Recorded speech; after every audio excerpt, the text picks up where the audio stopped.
Good morning students, मैं शिशपाल चौहान और Canterville ghost written by Oscar Wilde आप सबके लिए क्लास 11th के लिए लेके आया हूँ। और चैप्टर 4 है वीडियो 1 चैप्टर 4 की।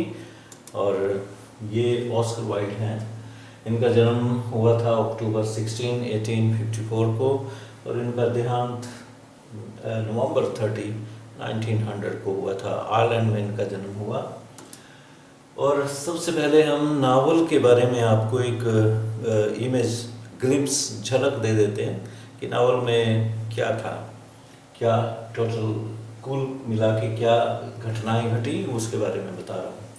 Mister Hiram B Otis, an American minister, bought a huge villa named Canterville Chase from British Lord Canterville।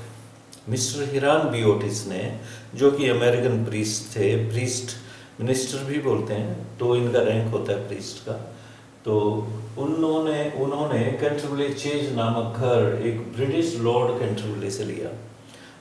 Lord थे ये, जैसे हाउस ऑफ लॉर्ड्स होता है, वहाँ पे हाउस ऑफ कॉमन्स होता है ब्रिटेन में, तो कुलीन घराने के व्यक्ति थे। तो इन्होंने घर खरीदा मिस्टर ओटिस ने इनसे, लॉर्ड कैंटरविले से। This was a haunted house in which the ghost of an ancestor of the Cantervilles lived for the last 300 years. और ये घर हॉन्टेड प्लेस था। हॉन्टेड प्लेस क्या होता है? जिसमें भूत मंडराते हैं। लोग ये मानते हैं, एक सपोजिशन है, लोगों को विश्वास है कि भूत होते हैं और किसी न किसी घर में रहना शुरू कर देते हैं। कई बार जिस घर में कोई आता जाता नहीं है, वो जगह हॉन्टेड प्लेस बन जाता है। तो ये कैंटरविले जो हाउस था, इसमें एक पूर्वज का, कैंटरविले जो फैमिली है, ये सरनेम है, बार बार आएगा। तो कैंटरविले का मतलब नाम नहीं है, ये सरनेम चलेगा। सीनियर कैंटरविले भी हो सकते हैं। तो कोई एंसेस्टर थे इनके, पूर्वज।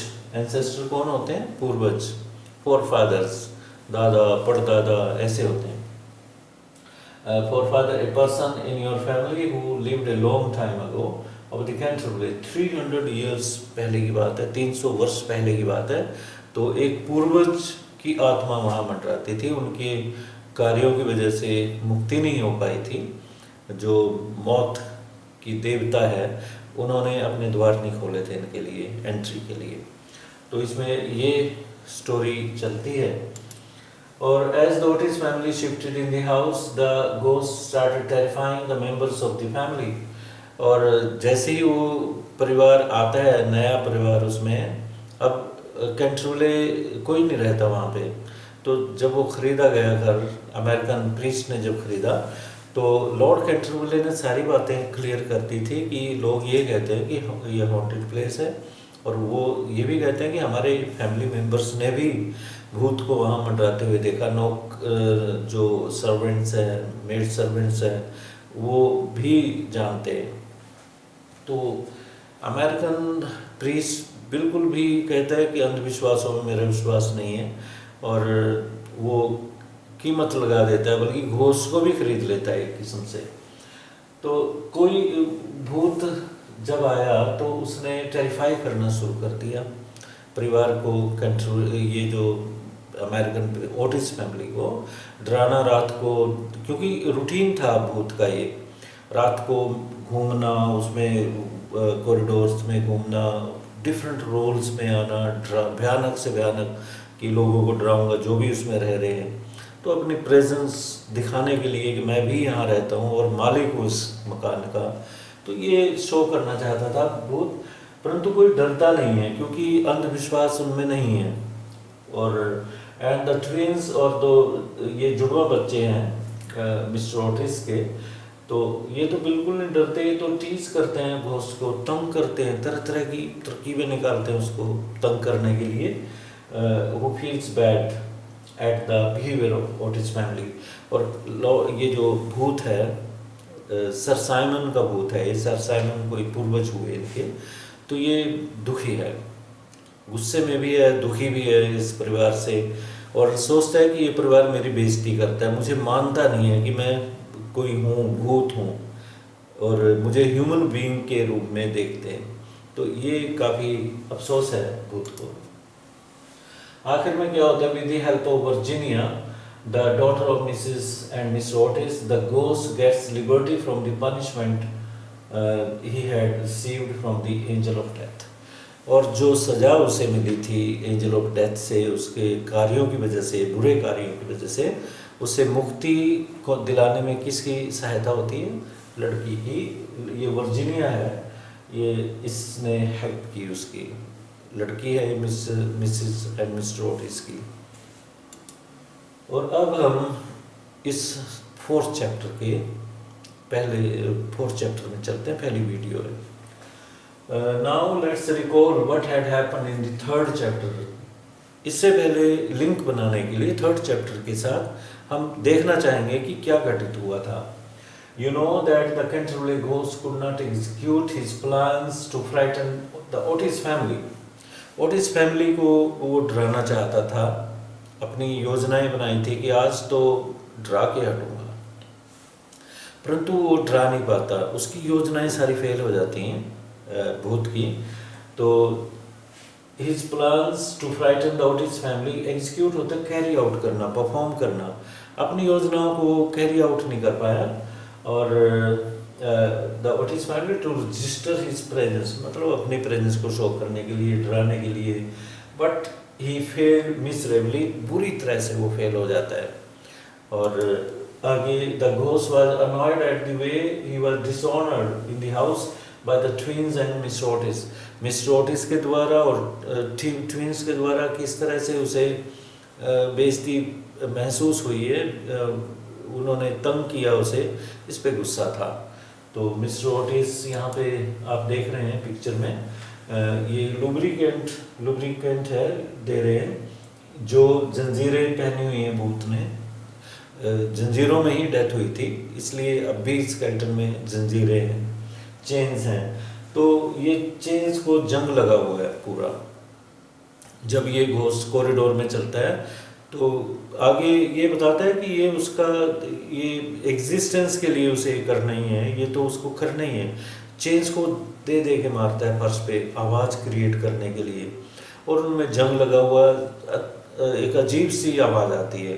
तो रात को सोते सोते मिस ओटिस भी डर जाती है, सारे मेंबर्स परेशान होते हैं इससे, नौकर भी परेशान हैं, और बच्चे मज़ा लेते हैं इसके साथ, उसको तंग करते हैं। कभी रस्सियाँ बांध देंगे कॉरिडोर में ताकि ये आए और पैर फंसे और गिरे, और कभी कुछ वो बटर वगैरह की टिक्की डाल देंगे रास्ते में, पैर फिसलेगा, गिरेगा।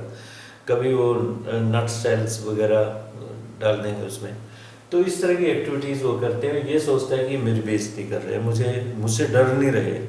तो यहाँ पे गुस्सा आया कि एक ह्यूमन बीइंग किस तरह से अपने वो साहस दिखा रहा है मेरे साथ बात करने का, और लुब्रिकेंट दे रहा है मुझे। और बाद में समझ आता है लुब्रिकेंट उसको काम भी आता है, यूज़ करता है उसे।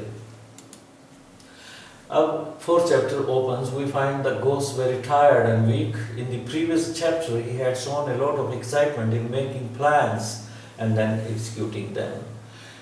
और थर्ड वीक में जो भी योजनाएं बनाई थी वो एग्जीक्यूट नहीं कर पाया था, तो इतना थका हुआ था और एक्साइटेड था उसमें। वो जब एक्साइटमेंट में होता है इंसान तो उस वक्त नहीं पता चलता, उसकी थकान बाद में पता लगती है।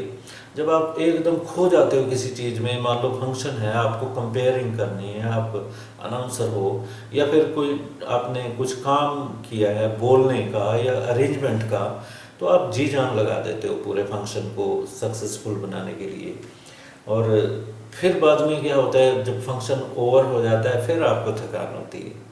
तो ये काम भूत के साथ हुआ।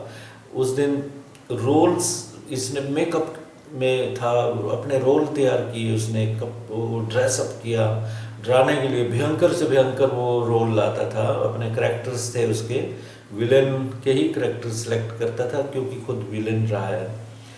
तो थक चुका था, कमज़ोर हो गया था और फ्रस्ट्रेटेड भी था कि सफल नहीं हो रहा वो। In the previous chapter he had shown a lot of excitement in making plans and then executing them, carry out करना। All those hectic moments started showing effects now, उन hectic moments का अब परिणाम हो रहा है, अब इफेक्ट दिखाई देने लग गया, हेक्टिक होती है, full of stress. His nervous system has become weak. He starts at the slightest noise. और उसका नर्वस सिस्टम कमज़ोर पड़ गया, और छोटी सी जब कोई आवाज़ आती है कॉरिडोर्स में से या कहीं से भी, एकदम उदक के पड़ता है, डर जाता है, उसे लगता है बच्चे ना आ गए हो, बच्चों से डरने लगा हो. He kept himself confined in his room for 5 days. इतना इफेक्ट हुआ उस पर उन घटनाओं का तीसरे चैप्टर में जो हुई कि वो 5 दिन तक अपने कमरे में से बाहर नहीं निकला. At last he decided not to do any effort to keep the blood stain intact. अब उसने ये निश्चय कर लिया कि कम से कम मैं वो जो ब्लड स्टेन को इंटैक्ट करता था, मेंटेन करता था, उसका रंग ना उतर जाए, वो कि डेली उसमें कलर करता था. वो जाके लाइब्रेरी फ्लोर पे ब्लड के कुछ कतरे पड़े थे, ड्रॉप्स पड़ी थी, तो ये सोचता है कि मैं कलाकारी करता हूँ, बड़ा आर्टिस्ट हूँ, उसमें रंग देता, कभी वो लाल कलर का, कभी ग्रीन कलर का होता, तो कहता है कि अब मैं ये काम नहीं करूँगा, मुझे क्या पड़ी है. जब इन लोगों में एस्थेटिक सेंस है ही नहीं है, अप्रिशिएट नहीं करते, ये खुश नहीं होते उनको देख के, डरते भी नहीं है, तो मैं नहीं ये काम करूँगा. The ghost thinks that they didn't deserve it because they were people of low material plane of existence. वो कमेंट देता है कि ये तो लोग घटिया लोग हैं, ये तो लो प्लेन के लोग हैं, मटेरियल प्लेन के लोग हैं. मटेरियल जो होता है प्लेन, हमारे शरीर को प्लेन्स में भी माना जाता है. वैसे तो बॉडी भी है, सोल भी है, अंदर आत्मा मानते हैं, ये ईश्वर का रूप होती है और वही असली चीज़ मानी जाती है. बॉडी तो एक नाशवान चीज़ है, और जो भी डिज़ायर इंसान की हैं तो बॉडी की होती हैं, खाना पीना सोना, और नेगेटिव डिज़ायर्स भी होती हैं, पॉजिटिव डिज़ायर्स भी होती हैं, तो ये शरीर के साथ जुड़ी हुई होती हैं. तो जब आप इंसान डिज़ायर्स में ही खोया रहता है, अपनी इच्छाओं को पूर्ति में लगा रहता है सारी उम्र, तो इसको अच्छा, इस लेवल को नीचा लेवल मानते हैं स्पिरिचुअलिटी में.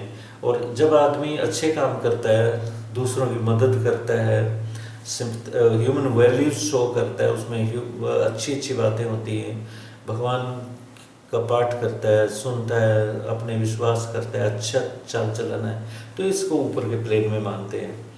तो ये जब इसमें खा लो पी लो सो लो, इसमें लीन रहता है इंसान, तो ये लो प्लेन मानते हैं उसमें. और ये कहते हैं कि डिज़र्व ही नहीं करते लोग, ये तो लो प्लेन के लोग हैं, मटेरियल चीज़ें में विश्वास करते हैं, मटेरियल लोग हैं, मैं तो स्पिरिचुअल हूँ, आत्मा हूँ. According to a study, there are 7 planes on the basis of body and soul. Some believe in 31 planes. Out of these, the material or physical plane is the first one from the Michael teaching. कुछ knowledge मैं planes के बारे में देना चाह रहा हूँ, planes की बात चल रही है. तो लोग 7 प्लेन मानते हैं, कुछ 31 प्लेन्स मानते हैं माइकल टीचिंग के अनुसार, और जो फिजिकल प्लेन होता है वो लोवेस्ट प्लेन माना जाता है. They means members of Otis family were not the people of higher plane because they had no aesthetic sense.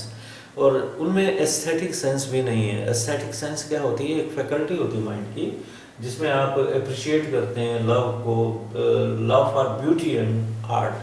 आपके अंदर सुंदरता के प्रति प्यार जागता है, आप कला की प्रशंसा करते हो, कला प्रेमी हो जाते हो, उस एस्थेटिक सेंस बोलते हैं. और जो इस तरह की कला से प्यार करता है उसे एस्थेट बोलते हैं. ऑफ अप्रिशिएटिंग द आर्ट, ये कला को, कलर को नहीं पसंद करते, जो सिंबॉलिक वैल्यू मैं देता हूँ उसमें, ब्लड में, ब्लड ड्रॉप्स में, तो इनको समझ ही नहीं आता है, तो अप्रिशिएट नहीं करते. सिंबॉलिक वैल्यू नहीं, प्रतीकात्मक जो भाषा उसको, मतलब वो सिंबल थे, वो कुछ कलर देता था उसमें, कभी ग्रीन कलर है, कभी येलो कलर है, तो इसकी वैल्यू नहीं जानते ये लोग, ये तो घटिया लोग हैं. He thought his duty to appear in corridor once a week and also gibber from Oriel. और कहता है ये तो मेरी ड्यूटी है कॉरिडोर में आना. यहाँ पे he thought his duty to appear in the corridor once a week, कि सप्ताह में एक बार आना. पहले तो डेली वो घूमता था, अब उसने निर्णय कर लिया कि एक बार सप्ताह में एक बार आऊँगा। पहला निर्णय किया कि लाइब्रेरी में जो ब्लड ड्रॉप्स ऑफ ब्लड हैं उनको इंटैक्ट नहीं करूँगा, उनको कलर नहीं दूंगा, उनको रिपेयर नहीं करूँगा। दूसरा निर्णय ये किया उसने कि एक बार ही कॉरिडोर में घूमूंगा और जीवर भी करूँगा from Oryol window on the first and third Wednesday. ये क्वेश्चन बन सकता है आपको, फर्स्ट और थर्ड वेडनेसडे को ओरियल विंडो से झांकूंगा।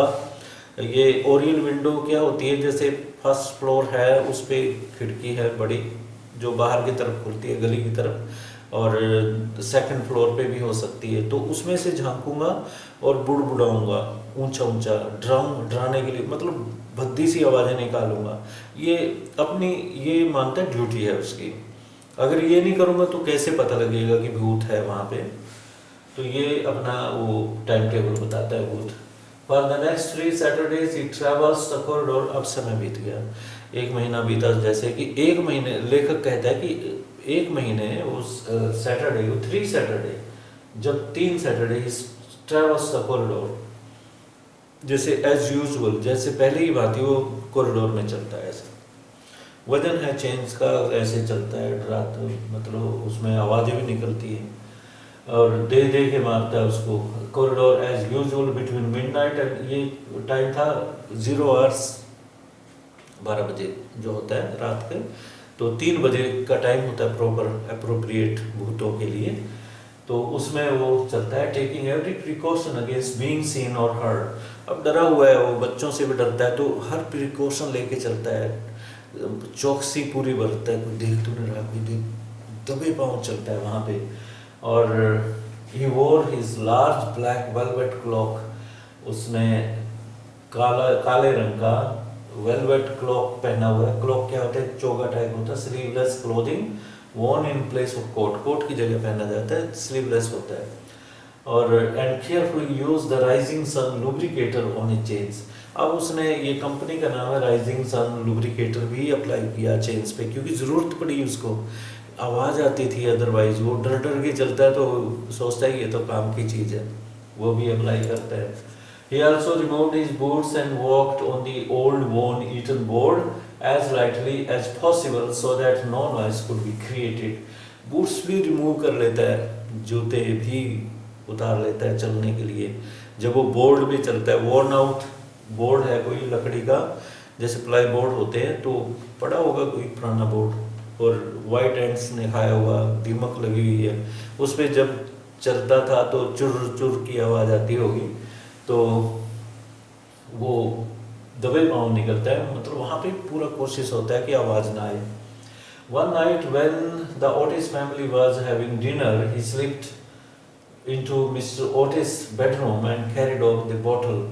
एक बार की बात है जब ओटिस फैमिली डिनर कर रही थी, तो तब ये चुपचाप गया था मिस्टर ओटिस की उसमें कमरे में, और उसने वो लुब्रिकेंट उठाया था बोतल।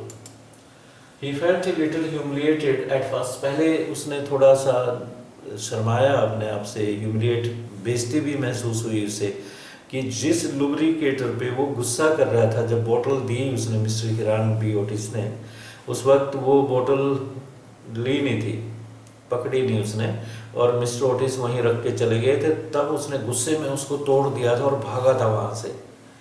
तो अब उसे ह्यूमिलिएटेड फील हो रहा है।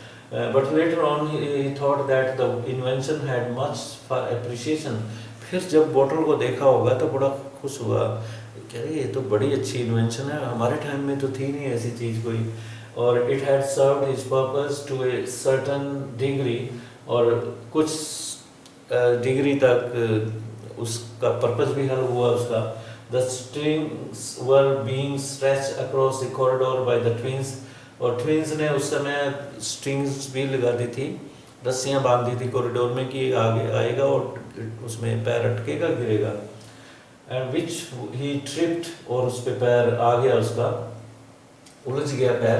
When someone's foot is caught in something, trip बोलते हैं इन द डार्क, अंधेरा था तो वो गिरा था उस वक्त जब वो बोतल लेके। On one occasion when he had dressed himself, ये याद कर रहा है वो, एक समय की बात है जब उसने ड्रेस अप किया था अपने आप को ब्लैक इजैक के रूप में, ये रोल है, और हंट्समैन ऑफ होगली वुड्स ये करेक्टर्स हैं. He had fallen very badly because a butter slide was placed at the steps near the main entrance hall and he had walked on it. Main entrance hall के पास stairs पे एक butter slice plant की हुई थी, रखी हुई थी उन्होंने बच्चों ने, और जब वहाँ से गुजरा तो पैर फिसला और धड़ाम से ऐसे गिरा था. वो पिक्चर भी है गिरते हुए की, और ये ऐसे गिरा था जब वो स्लिप हुआ था. और it was all done by the twins to make him fall, और ये सारा कुछ ट्विंस ने किया था उसको गिराने के लिए. It was the last insult he had faced and enraged him to the extent, और वो उस वक्त उसने फैसला कर लिया था कि ये आखिरी बेइज्जती है मेरी, इसके बाद मैं छोड़ूंगा नहीं उनको, मैं डराऊंगा पूरा. और एनरेज करना होता है, गुस्सा इतना दिला दिया था इस लिमिट तक that he decided to make one final effort to assert his dignity and social position. उसने आखिरी निर्णय कर लिया कि अंतिम है ये वार, आर पार की लड़ाई लड़ूंगा, अपना जो खोया हुआ सोशल स्टेटस है और डिग्निटी है, उसकी शान है, वो जिसको धक्का लगा है उसको दोबारा प्राप्त करूंगा, और इनको तो पूरा निकालूंगा डरा के यहाँ से. He resolved to visit the insolent young Etonians, और उसने निर्णय कर लिया कि ये जो इटोनियंस हैं, ईटन स्कूल में पढ़ते हैं, इन बच्चों को डराऊंगा पूरा. इंसोलेंट का मतलब होता है एक्सट्रीमली रूड, जो बिहेवियर में रूड हो. Young Etonian, the student of the private English school Eton college, the next night in his celebrated character, और अगली रात, नेक्स्ट रात के लिए उसने ये रोल फिक्स कर लिया अपने लिए, सोच लिया कि रेकलेस रूपर्ट के रूप में आऊँगा या फिर हेडलेस अर्ल के रूप में आऊँगा.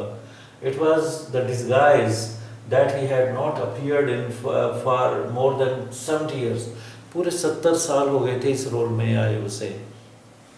रेकलेस होता है लापरवाह रूपर्ट, और हेडलेस बिना सिर का अर्ल, ये भी वो उपाधि है, वहाँ पे रैंक है, जैसे लॉर्ड का होता है या फिर ड्यूक का होता है. डिस्गाइज मैंने भेष होता है, बदला हुआ रूप, और ये 70 साल से उसने नहीं किया था, और ये सेलिब्रेटेड रोल थे उसके.